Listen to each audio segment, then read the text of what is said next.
संयुक्त परिवार के एक पति पत्नी में काफी बड़ा झगड़ा हुआ।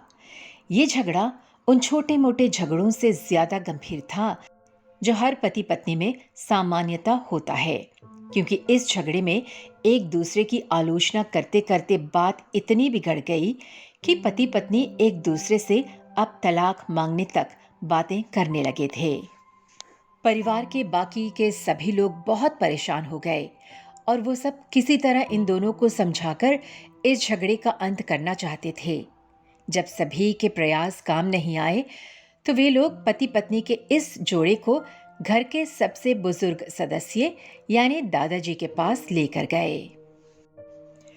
जब दोनों पति पत्नी दादाजी के कमरे में प्रवेश किए तो दादाजी ने उन दोनों को बैठने के लिए कहा और फिर पूछा कि बताओ तुम्हारी समस्या क्या है। दोनों पति पत्नी एक साथ बोल पड़े और एक दूसरे पर आलोचनाओं की झड़ी लगा दी।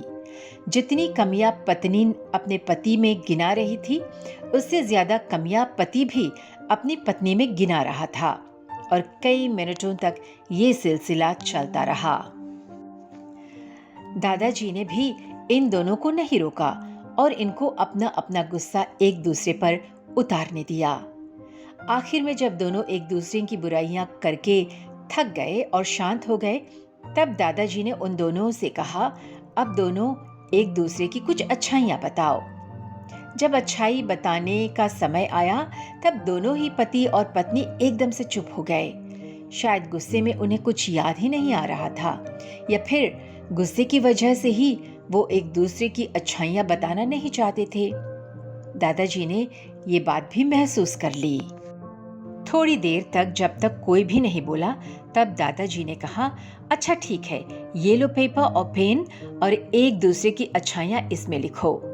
पति पत्नी दोनों ही पेपर और पेन लेकर और एक दूसरे से काफी दूर जाकर बैठ गए।